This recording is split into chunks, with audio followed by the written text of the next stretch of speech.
Thank you everyone for joining us for this webinar on the history and art of the advance presented by AJ Penn. My name is Laura Lawrence and I'm the Global Marketing Director at Harman. Just a few things before we get started. Everyone on the call is muted to keep down noise levels, but there is a chat function where you can submit your questions and we'll consolidate those and get those answered at the end. This webinar is also being recorded and the link will be made available a few days after this presentation. We do have a number of other webinars taking place over the next few months for audio, lighting, video, and control, and we'd like to encourage you to take a look at the different webinars in our Learning Session Workshop series on pro.harman.com, as well as visiting Harman Professional University to see our many on-demand and certification courses, and all of that is available to you for free. And now I'd like to introduce you to AJ Penn, the presenter for today's webinar. Since the early 1990s, AJ has worked in the lighting industry as a technician, programmer, and designer for feature films, corporate events, and television. Now focusing on live concert production design, AJ is currently working with OneRepublic and Josh Groban. Now I'm going to pass it over to you, AJ. Hello. Greetings, everyone out there in internet land. And those watching later on YouTube, because I saw from the last webinar that actually happened. I'd like to welcome everybody from around the world, say hello to anybody that I may have met in person before, and thank everybody for attending. And I'll start by thanking Laura and Brad for getting me into this and having me do these webinars. So this, I couldn't resist this slide as we start out here. This kid here that you're looking at on an old MA1 light is, he's 15 years old now. And I'm talking today about advancing gigs, what you do before you get to the show. Last week, a couple weeks ago, month, I guess, we were talking about the show kernel, which is my concept of that package of information and intellectual property that is your toolbox that you're going to use when you go to a gig. And now I'm going to be talking about how you use that toolbox and the steps that you go through to get ready for your artist performance in any given situation. So, why is, oh, I got to press the right button here in a minute. There we go. Why is a solid advance essential? I think that this cartoon says it all. No gig is ever going to happen without you doing your homework. The more you communicate, the less you have to figure out on the day. It's that simple. Time is a resource. Time cannot be manufactured or grown, but it can be bought in advance by taking care of details before you get somewhere, so that on the day you have more time to deal with the unexpected. So I mentioned the show kernel. That's the package of information that you're arming yourself with to start this advanced process. But before I describe the process, I would like to delve a bit into the history of advancing gigs. Let's go way back. And I'm going to start by thanking Mr. Steve Baird. He's Dream Theaters LD right now. He worked for Julio Iglesias, Norris Jones. And if you go further back, he worked for Platinum Blonde. And he dug up some of his old plots, and he had a wonderful conversation with me. He's got a couple of years on me. I learned a lot of what I know from Steve Baird. And so I tapped his experience, because he was actually doing what I'm doing now back in the 80s. He was advancing tours. Well, we didn't have the same kind of technology, and we communicated in very different ways before everyone was drafting on computers and sending PDFs everywhere. The first networking solution that you had was called SneakerNet. You would physically have to draw out your plot, take it to the reproduction company, have them make copies of it. If you had show files or any other kind of computer files that you needed to share, you had to put on your sneakers and take them somewhere. There was no emailing it off. CD-ROMs, there was very few common file formats. The first image format was the GIF, if you go way back, and then there was the JPEG, and then there was different types of CAD formats. There was the DWG, AutoCAD, but AutoCAD was used for designing space shuttles in the 80s and 90s. It wasn't really used in theatrical design until, well, it got started in the 90s. We're not going to nail it down to a timeline, but it wasn't easy to use a computer to draft. We had a different set of drafting tools back then. We had, well, today we have maybe a huge gaming PC, some crazy build, or you've got the latest MacBook Pro. But before you had CAD, you had pencils and paper. Pencils and a cool drafting table. That was what you spent your money on. You didn't spend $4 grand on a computer. You spent $4 grand on a drafting machine and spending it at the reproduction places and going into lighting dimensions and finding where you could mail order these the templates, as you can see there, the stencils for drawing out your plots. And remember, I've included a few more of Steve's shots here, Steve's plots. Your rigging plot would have to be drawn completely separate. And if you wanted to have, this was all manually done. Your patch, your lighting plot, your rigging plot, these were all separate documents. And there was only one copy of it until you used an expensive process to copy it. An afternoon that you might spend on Newegg right now, or trying to, order up your super new graphics card for your computer, that was an afternoon spent in the art supply store trying to find the right eraser and the right curves and other drafting aids. And then technology starts to creep in. We get fax machines and whole hog 2s. The fax machine was a really neat tool in the hotel. Roadies learned quickly that if you needed something printed out, you could fax it to the front desk, and they'd save it for you, put it in an envelope. Sometimes they would even photocopy that thermal paper so you'd have a really good copy of what you printed out.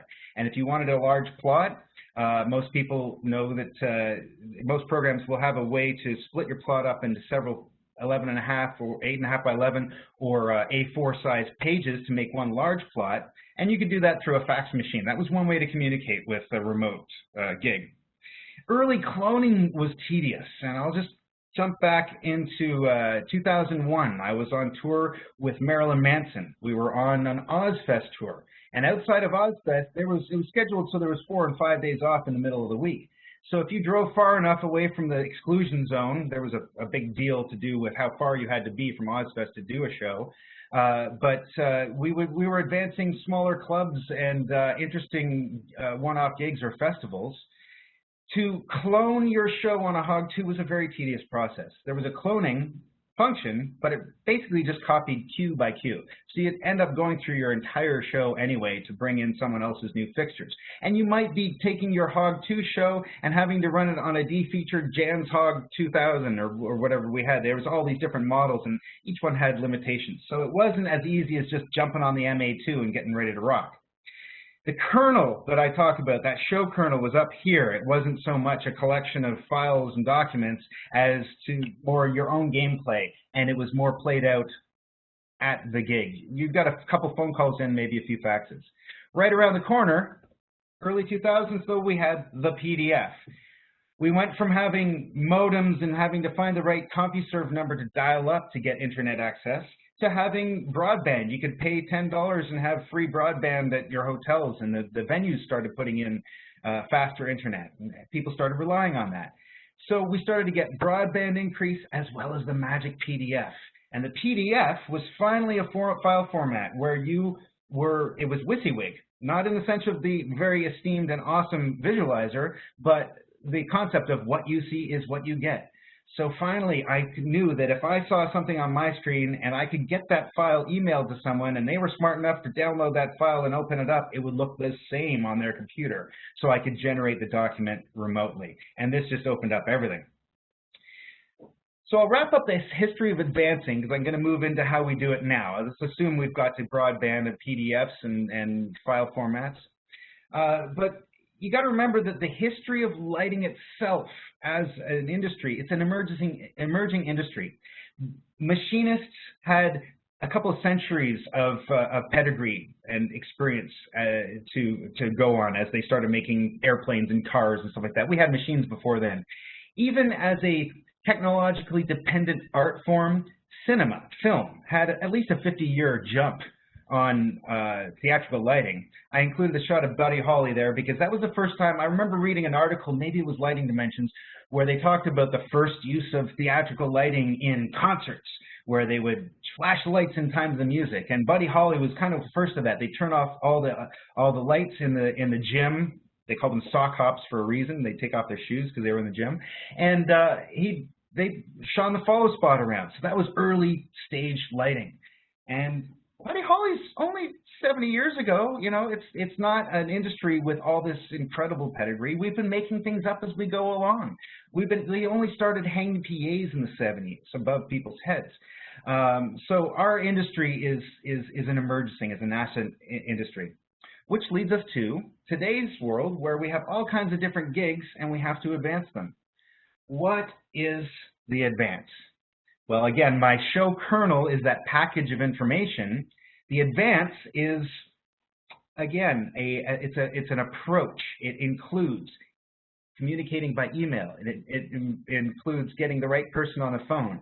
It includes drawing very detailed drawings or touching up someone else's drawings just to communicate what your artist is going to need when you get to the gig. It's all about homework. Homework, homework, homework. You do your homework, you get good grades in school. I'm going to recap that show kernel just so we know what we're talking about. The show kernel evolved to accommodate any artist performing in multiple circumstances. So you come up with your show kernel so that you can do a version of your show no matter what they throw at you, how big the stage is, small the stage, how big the lighting rig is, etc. Careful preparation of this kernel gives you that confidence. It's another way you can buy time.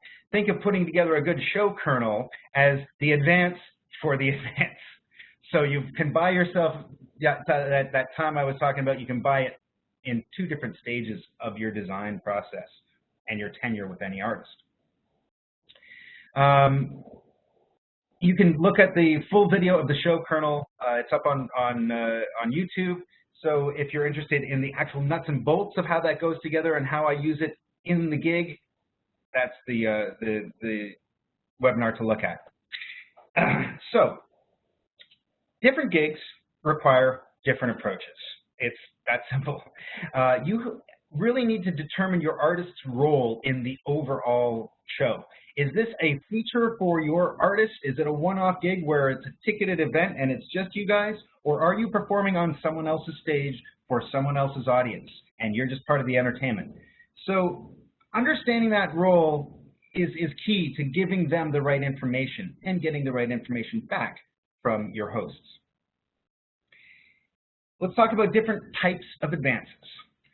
The tour advance is an interesting thing because you kind of do all of that work once and then you don't really have to touch up your lighting plot again. You don't have to touch up your stage design or anything because you're going to put everything in trucks and bring it with you.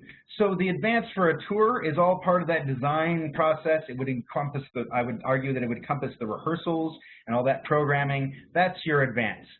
Then the actual advance of each individual gig, the responsibility goes more to the production manager because now he or she is finding out from the venue where the power is. Do we have to provide an extra generator because they don't have enough 400 amp services? Where are the loading docks? Do they need an extra forklift? How are we going to load out? These are all things that are outside of this design or lighting guy purview, but the advance of the tour is advancing everything that's going to go in that truck that you take with you. You might have to come up with a plan B because the production manager identifies a couple of gigs that are going to be, you know, a little tough, low trim, small stage, etc. Another type of event would be the private event. And if you stay in the business long enough, you will see all kinds of really interesting gigs. And I'm going to rely heavily on my recent experience with OneRepublic in all of these examples. These are some places we did gigs. One was the Polaris, which used to be David Geffen's boat. It's a $300 million yacht. There are 55 people just working on it. They had 2 AV guys just to keep the internet going. They gave us a little lighting rig on the back of their thing for this guy. He owns a big Chinese metals company or something like that, and he loves to have parties. Swedish House Mafia was on the week before we were on this boat. The other image there is we did a private event on a lake, and this very wealthy person had a whole stage put there, cut into the side of the hill. The backdrop to what you see of this big stage there would be Lake Geneva, Wisconsin. And these are all the people that showed up. And this wasn't even a gig for a company or anything like this. This was the owner of this place was putting on a show just to entertain his friends around the lake. So, you know, you get to be in some really interesting places. You might be dealing with a smaller lighting company on these, like a mom and pop type shop, so you might be dealing more directly with the owner of the lighting company when you advance these gigs. But the private event could be anywhere. Moving on from that, we have the corporate event, a bit more structured. And in this context, often you are on someone else's stage. So they've been using that stage for their big presentations and maybe other types of entertainment that they've had and performers and meetings and seminars and big rallies, all that kind of stuff. So you're living on their stage. You might have to have some sort of console handoff where one console comes online, the other one goes off, or you have a similar look, then you switch trade shows. So these are things that you have to know. You have to advance this information. When is my artist going to be on stage, and how much programming time will I have beforehand? Is there going to be a rehearsal and a sound check where we can lay things out and make sure everything's ready to go, and then have to move everything off stage, let other things happen, and move back in? Sometimes you are put in your own room. So there might be a big hotel resort complex with conference rooms, and you get your own space. And that makes it a lot easier. You generally have that space for the whole day. But in the corporate event, you are there not to play to your artist's fans. You're there to play to people who have come to that meeting. And generally, people enjoy it. They always like a live artist. And then there's always people just milling about, not paying attention. One other thing I want to point out on these corporates, sometimes you're asked to keep your artist a secret, and I find that that's kind of fun. They'll say don't wear any tour swag or like bags, jackets, cover up identifying marks on road cases with black gaff tape, and sometimes to the point that in the email chain they want you to refer to the artist by a code name or just simply the artist or something like that, because they want to surprise everybody right the moment that your artist takes the stage. That happens, honestly, I would say 3 out of 10 times we do these things. We get a note like that. And the next type of event that you might have to advance would be the festival. Festivals are usually designed so anybody could just walk up and do a show. But if you are the headliner or second, or even, you know, if you have any type of traveling production or certain needs that you want to get into your show, you have to advance them. That rig has been designed to accommodate many different artists. And sometimes, if you're the headliner, you get to pretty much dictate what the lighting plot is, especially if yours is festival friendly. If it's got, you know, a decent amount of fixtures all over the place so people can find their kernel in your rig. You're definitely going to want to advance your stage plot so that their stage managers and everybody knows what they're going to have to deal with.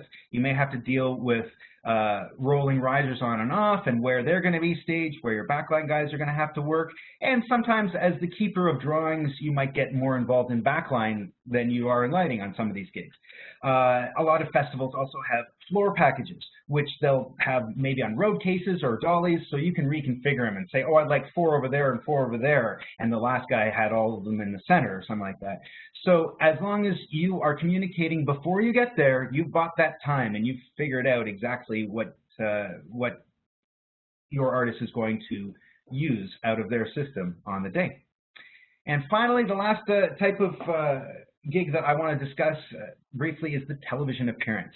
This is always a complete one-off, and you are a guest. You're dealing with whatever's in the studio, what they might have brought in. Jimmy Kimmel does it in the parking lot. They have their own stage, you know, you can do some interesting things if you speak to the right people. And usually you're just doing 1 or 2 songs, so you can do something very specific to that song. I used a couple examples here. The One Republic on the Late Show with Stephen Colbert. We brought in some X-bars on these arms around the drummer, and it worked out well, and it was leading into a design I had for another show coming up later that week that we filmed. The other image there that says it's from the Vivo website is the band playing on Jimmy Fallon, and we're still using these set pieces, especially the drum riser, the light up drum riser, we're still using to this day, but it was built specifically for this video shoot in the first place. So sometimes you'll be bringing in your own stuff like that. Sometimes they'll say you don't have any room to bring in your own stuff. You're at the mercy of what they're doing on the show. In a television appearance, there's different layers of management and different amounts of formality and informality. If you are a guest on The Voice, you're never going to get near the lighting console. You might get on the other end of a headset to talk to the programmer or talk to the lighting designer. They're very strict about that. They have a lot of stuff to get through during the day. So they have a system that works. You got to work within it. Other places, I remember doing a New Year's Eve with MTV right in Times Square, and much to my surprise, they said, yeah, you can program your own console and you can run it, and they left me alone. It was pretty cool. So again, communicating is going to be really important to find out what your role is and how much you're going to be able to participate and how much you have to let other people do their jobs. The show kernel in the television appearance it's kind of, this TV appearance is its own thing. Your kernel doesn't have much to do with what's going to happen on camera. Now, let's discuss the process of this advance. I'm going to give a general timeline here. And I want to stress that some of these things happen concurrently. Sometimes you'll get your documents going before you've even made contact because someone gave you enough information to get started. So this doesn't always happen in the exact order I'm presenting it, but these are all the steps, and I've roughly got them in the order that they happen. The first thing that happens is obvious. The show gets put on the calendar. So someone in management makes a deal and they say, okay, this is the day, and so the host is going to say, well, where's your rider? So your production manager sends out the rider, which should have parts of your show kernel in there, i.e. your lighting plots, stage plots, rigging plots, whatever you have in the overall production rider. And this gets sent out far in advance, especially corporate gigs and stuff. They know these meetings are going to happen, in the era of COVID. Let's just all hope we have meetings to go to again. But these things get scheduled years in advance sometimes, like 18 months, 6 months, all of it. Sometimes you advance an entire gig and you forget about it, and then it comes back, oh, I did the homework already. So it's important to make sure that people are working with the most up-to-date information when you start to make communication, make contact, which is the next step. So those two steps generally happen. You get your gets put on the calendar, and then you are connected with someone. So your production manager is going to loop you in. Looping in is a word we use all the time. He's going to loop you in with the local production team. You're going to get many people on the email chain, and you don't know who these people are. Not that you would think any different in a professional sense, but I'm very careful about what I'm going to say and how I'm going to word things in these emails so that you are assertive enough to say, you know, my artist is expecting this level of production, but at the same time you want to show where you're willing to compromise and just adopt a very professional tone because you don't know who's going to be reading these. Some organizations keep everybody in the loop, so there's an endless list of people that are in copies. Other times, you can break things off, and you'll get an email chain that is just for production or just for lighting. I always copy in my own production manager. That is an important thing, that more than one person in our camp has all the information. Even if it's just correcting a patch mistake on a plot or acknowledging that someone's decided to plug something in somewhere else and that affects your drawing or something. The production manager, they asked for that job, so I am not afraid to flood them. I do like to thin out the copy chain, though, when I'm talking to master electricians or lighting vendors, because it's just signal to noise ratio that a lot of people don't need when you're discussing the nuts and bolts of putting together a lighting package. So from these two events, you've got it on the calendar, and now you've made contact with someone. Let's start to determine the role that I was talking about, your artist's role. Are you a feature, like in Spotify? We were the last artist to play at the Spotify Bangkok event. So, you know, we had a bunch of different artists, all with pretty much equal billing on this one stage. And then other times, Dubai Jazz Festival. Lionel Richie was the headliner one night, and we were the headliner the next night. And that's an exciting place to be when you're the headliner of any festival. Or are you at a corporate gig? Are you there just to entertain the people that work for a certain company? It's going to inform some of the things that you're going to do. First of all, Who's in charge? Who's in charge directly servicing your needs? Often there's a production manager on their end, or a technical coordinator, or someone fulfilling a role of getting the nuts and bolts together, and they will deal with all those details because they have lighting experience and they can speak your language. Sometimes that person will refer you directly to a master electrician who's going to be sitting in Dimmer Beach on your gig. They might refer you to a vendor's rep who has all this information, and they're fulfilling the role not just of renting the gear, but production or project managing overall the lighting package. So you might have 1, 2, 3 different people that you keep in your tight loop, but you want to know who's your go-to person so that you really understand, hey, I got to know how much, when I can get in to look at this, or how we're going to hand off the show from the corporate to the concert and back. And there's always going to be 1 or 2 people that are going to be able to answer those questions. Now we can start to determine how you're going to share the information and what documents you're going to prepare. So again, we've got our show kernel that's got our very detailed lighting plots and all this information. Sometimes, though, Napkin CAD actually works. You can see here where we did a small acoustic show in a resort hotel somewhere, and the LD for the event sent me his WYSIWYG plot that you can see here, and I just said, oh, actually, it'd be better for me if I move these fixtures downstage. And he sent me back an email, yeah, no problem, that doesn't change my problem, so problem solved, and I didn't have to do much more than that. The other image that we're looking at on the right-hand side of the screen, that's from a sort of a fact-finding mission where the client said, can you put all of your stuff on this space, in this space? And I took their Vectorworks drawing and I put my Vectorworks drawing on top of it, and it shows clearly here, well, we're going to be, before we go into 3D, you can see that we're going to be blocking some entrances and staircases and all this kind of stuff. So sometimes you communicate something to the hosts so that they can maybe change their playbook a bit. They could maybe decide to move the event to a different room that they have access to, or add risers, build up the stage, or whatever. So this is a back and forth part of the advance. Informal like this can be good, but don't let the details slip through. Just because you had the conversation, man, if it's not written down in emails and you don't have drawings to refer to, what you said to someone on a phone call is important. Speaking with people directly, I think, is a really important way of communicating. But following up with an email so that you know what you said on that conversation becomes really important. And then the details don't get slipped through. So I mentioned earlier that these things get planned way in advance, so they may be working off of a plot, and since then you've changed the rig. Happened to me a couple times. You've changed how the rig is going to look. You've reprogrammed the show. A band member has left or been added, so there's another riser on stage. All these things can happen, and that rider got sent out a long time ago, so they're getting ready to advance something that you're not ready.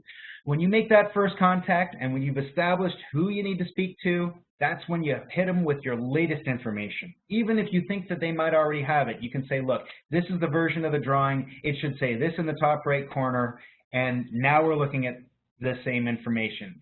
Then they can go over and say, oh, well, we budgeted for this, looks about the same amount of stuff or whatever it is, but we got to talk to someone else to get a different type of fixture. All that can happen on their end if they have the latest information. And then you're going to be asked to substitute things. Sometimes I've run into a few situations where the lighting designer of the overall event said, give him what he wants, 100%. Even if you have to cross-rent, that's a great place to be. But more often than not, you're going to be asked to substitute. Excuse me. Again, I'll refer back to that show kernel webinar I did, where we talked about the nuts and bolts of actually choosing those substitutions and how you program so that you know which lights have a certain priority. You may be able to replace a quantum profile with a RoboScan 1220 if they're still in existence. I just couldn't resist putting that in there. In the show kernel webinar, I described how certain lights in your rig might be a quantum profile that could be replaced with a LECO. Or a quantum wash, maybe all they have access to is some old Mac 600s, and they'll give you 2 of those for one of your Mac Quantums. But this is the stage where you agree on what you're going to substitute on your plot, And then I think it's a really great idea to redraw your plot and send it off. I don't like to sort of assume, hey, wherever there's a quantum, make it an encore or something like that. You may as well do it. I get to the granular point. The tech in me can't resist doing a patch. And if the master electrician says, look, I'd rather patch it this way because of the way my optosplitters are plugged in, that's up to them. It's their show. But if I give them something to work on, I might have just done someone's job for them and just, saved them a bunch of time. They can spend more time on getting your stuff together. Details. It is not a cliche to say the devil is in the details, because it really is. And I always draw in 3D, no matter how small the project, because I know that I can always take that model and look at it in a million different ways using Vectorworks. You can do that in AutoCAD. You can do that in all of these drafting tools that we have, yeah? I'm showing some of these examples up on the screen here to show where, I like the atomic strobes to light the stage, not in people's eyes. So I put a cutout and I say, no, this is exactly what I'd like to see, please. Very detailed fixture counts, very detailed information about follow spots and the color in the follow spot. And my goodness, you have to get people on the phone sometimes to say you're going to have color in the follow spots, right? Because you get to the gig and you're like, it's right on the plot. What? So the more detail you have, unfortunately, it doesn't mean everyone's going to read everything, but if you make phone calls and keep up the communication, you can get these details in there. And on the right-hand side of the screen, I put that one up there because this was a very remote thing where we were doing a video shoot, and I had to be very specific about how everything was tabled. Every note there shows exactly how I want things hung, because I didn't have a lot of time on the gig to be figuring things out. I didn't want people figuring things out. So the more detail you can put in your drawing, the better, the more time you're buying on the show day. So now that you've done all these things, you've communicated, you found the right person, etc., you are ready to stand in line at the Denver airport, if that's where you live, for hours, get on a plane, and fly to Las Vegas and do that gig. Don't forget your toothbrush. Don't forget your USB stick. Don't forget your wireless access point. You can advance that and say, hey, is there going to be a wireless network? But every lighting director, every designer has got a little toolbox of things they take with them. Make sure you have, the right little gadgets that you might need on the day. To wrap it up, the advance is homework. You got to do your homework. Different gigs require different approaches. You need to communicate your detail. I think that finding the right person locally is one of the top priorities. If you are speaking to the right person that can take care of all your needs and sort of see around corners and maybe predict some problems that you might encounter for you, that's the person you want to be talking with. And you want to keep your production manager, your tour manager, whoever on your side in the loop of all these things, so that you present a united front. You walk in there knowing what it's supposed to look like before you get there. And your hosts have the opportunity to say, welcome, your dinner's waiting for you. I will take a moment to say thank you. I want to say thanks to Steve Barrett again for digging up those old plots. What a guy, man. And literally, he taught me half of what I know about how to make lights look awesome. Jeff Farrow, my colleague and partner in crime, he sat through this last night when it wasn't as smooth as hopefully it sounds right now, and he had some great things to say and help me with the overall presentation. Laura and Brad, this is a great series. Thank you very much for putting it on. And thank you very much, Mallory, for advancing my advance. And Mallory, if you do any of these webinars, guys, she's the one who's keeping the things on the rails and making sure that you got your PowerPoint done on time. Thanks to the attendees. Thank you to anybody who took the time to watch it on YouTube. I hope you were at least watching it at 1.5 times speed, so it didn't take you as long. And with that all said, I'm happy to answer any questions. Thanks, AJ, and I will second that about Mallory. She keeps my life on schedule, so she's an amazing asset to the team. Nobody knows who she is except for us that get the emails. Yeah. I hope she watches so that, yeah, she gets credit. She's on right now. She's hearing you. Thank you very much, Mallory. Yeah, so I do have some questions for you. The first one is asking, when your band plays at a corporate event or festival, do you use their presets to supplement or merge into the ones in your kernel? I've taken great pains to make that kernel, again, you go back and watch that webinar, my focus list, that to-do list that leads you through the focus and having your stuff together. Their presets aren't going to help you that much, but I'm not going to say they're always useless. I find that at festivals, or yeah, in a corporate event, if there's a lot of audience lights and you're going to try to clone to this audience lights, someone might, the programmer has often spent the evening creating an audience focus and creating maybe some cool aerial looks with some of the lights. So yes, you can use those presets. I have, but not that often because my kernel is usually pretty tight. Usually it's when you have just so much bigger a rig than and you don't have less time, that's when you start to work with the other programmer and figure out how you can do it. And I don't want to get in the nitty-gritty of how to do that because there's different ways to skin a cat as to how you would use that PSR and how you would employ someone else's presets. I'm excited to see how we start doing this stuff with the MA3 because I think that a lot of those ideas have now been incorporated into the new software. So hope that answers your question. All right, we have another one. Can you talk about the intangible benefit of the goodwill that comes from advancing your gig with the Venue ME? There is, you're right, it's intangible. It is,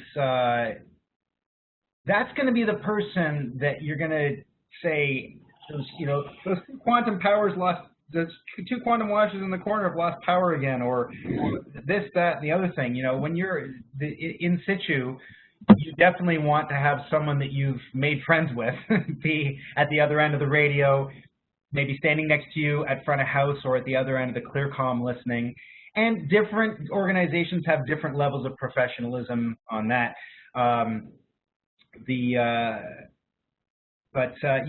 I can't stress enough how important it is to establish a rapport before you get there. Someone whose voice you're going to recognize because you talked to them on the phone, or at least someone whose emails you've read. And that master electrician, you're right, is definitely that point person that's going to make the nuts and bolts happen on the day. Goodwill is good. All right, the next question is asking, do you charge your client for your advancing work? Yes, I do.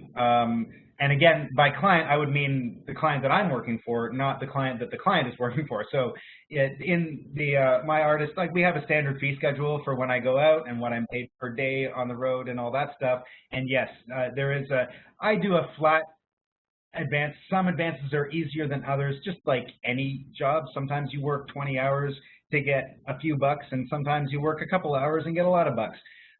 So yes, I have a standard advance fee, and that would, you have that agreement in place with your client. Keep in mind, I'm working with artists that I'm maintaining a relationship with over a period of time. I've been with OneRepublic for 6 years now, and I've been with Josh for a couple of years now. So that is something that you've established with your client, but you have to get paid for doing this. It's a lot of work. All right, the next question is asking, what was the craziest advancing situation that you had to deal with? Oh, geez. Pick one. Well,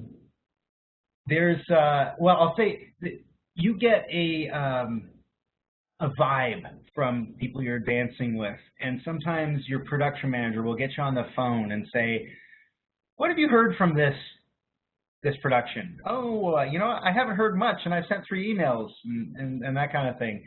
I wouldn't call that crazy, but there's sometimes when you're like, okay, what are we getting into? And sometimes that's when your on-the-day skills are going to really, sometimes you just can't get all the information. And sometimes they look at you like, what? We didn't even know you're showing up. That happens very rarely, but it does. The craziest situation, I don't want to call it crazy, but the boat that I talked about, that yacht, was just one thing after another, where we had to put slip covers over our shoes to walk on the deck, and it was we were staying in Hvar, Croatia. We flew into a city called Split, and this is all where one of the Game of Thrones things, so some of the guys on the crew made a pilgrimage. They put us there for 2 days before and 2 days after the actual gig, and we took a yacht to get from Split to the hotel, and then we had to take a yacht to get to the yacht, and the dressing room was another yacht for the band, and then there was another yacht that was the hotel for all the people that were coming to this event. So talk about crazy. You know, you look at this and you're like, some people just have so much money because there was 60 people at this event, tops, and a lot of them were flown in, let's just call them models, that were there just to fill out the dance floor, and it was that would be the gig on the Polaris was really interesting, and it was a lot of fun for everybody because we had a tiny amount of stage. The lighting room was completely different. We even had our drummer his wife was having a baby, so we had a fill-in drummer who was a good friend, but everything was different, and that was probably the craziest advance aboard the Polaris in the Adriatic Sea. That sounds really nice right now in the midst of this quarantine. Yeah. All right, we have another question. I'm a Roadhouse TD. What is some info you wish you would get but don't? Detailed venue drawings with, if you're going to give me a PDF, which is, I love PDF, but I need a reference. Put a scale bar on there. Identify something that is 10 feet long or something like that. There has to be a way for me to scale your floor plan so that I can look at it in my CAD program and overlay that. Because I can change the size and scale the size of the drawing, and as long as your drawing is accurately drawn, show me the scale. That's a big thing. Up-to-date lists of the the most up-to-date information, obviously. But let me just tell you, if you're running a Roadhouse, here's something that a guy like me prefers not to hear. We have 18 studio spots, but only 16 of them really work. It's like, okay, so you have 16 then. Don't tell me you have this, and please, it's not a good look when you are blaming management. You know, how many people have been blamed Live Nation because they took over our venue, and now we have to go through corporate to get a bulb, and I'm like, okay, so what you're telling me is there's 5 lights, not 6. I don't need to hear the backstory of why your rig is inadequate. Tell me what's there, be honest, we're gonna make it work. You know, if you need more stuff in your venue, if we need to rent something, I'll push as hard as I can. My production manager will call another production manager. Someone will free up some money to get some fixtures. Or we'll be told to go suck eggs, and you, Mr. Roadhouse person, and I will work it out together. But the information you can give, detailed drawings to scale, and then the attitude that you take. Hey, I want to work with you. I don't want to make your venue look bad. I want to make my guys look good. All right, next question. What if your client refuses to pay you for advancing work? Is it worth the risk to not do an advance at all or to leave it up to the production manager? Let your conscience be your guide. That's something I say to my children all the time. But honestly, I don't want to answer that. You should be paid for work that you do. If you can't get paid to advance something, then charge more for your services on the day. If you have tight clients, stop working for them. Your quality work is not worth the thing. That's what I hate, is when people who are really good at this work for clients who want a nickel and dime and not realize what we actually do, especially when their artist is pulling in lots and lots of dollars, and especially on corporates and privates, because the money is just flowing. I don't like to spend people's money for no reason, but you know, like you should be paid for work that you do. As to whether you just say, well, then I won't do a design, I won't do an advance. Well, that's on you. You're going to look a certain way, and if you're going to be that person who is complaining about how you weren't paid to do any advance on the gig, you're going to be labeled as a certain kind of person. You're going to get a certain kind of gig, and they're not going to be the good ones, unfortunately. So I would say just do your homework anyway. If you're up and coming in the business, yeah, you're going to give away a lot more for free. I worked for less back then than I do now, but now I have all this experience, and that's what you're paying for. So as you're up and coming, yeah, you're going to give people some leeway, but you're still doing work. Getting on the phone, sending emails, doing plots, that's work. You should be paid. Okay, wonderful. It looks like that was the last question that came in. So, sorry, there goes my doorbell. I don't know if you can hear that. Thank you, AJ, for presenting, and thank you, everyone, for attending. Before we sign off, I'm just going to throw a couple of links into the chat box for you. And these are resources that we get asked about a lot. So the first link is to the Harmon Professional University training site, where you can register to attend any of our curriculum, certification, all of that's free. The second link is to our playlist, where all of these recorded sessions go, and that's out on YouTube. And then the third link is to our events calendar, so you can see all of the upcoming sessions and register to attend whatever you'd like to. So thanks again for joining, and have a great rest of your day and weekend. Thanks, AJ. I've got my kids locked in their bedroom, and your doorbell's going off. It's my lawn guy. I'm sorry. Thanks, everyone. Thanks, everybody. Bye. See you next time. Thanks, AJ. Thanks Bye. again, Brad.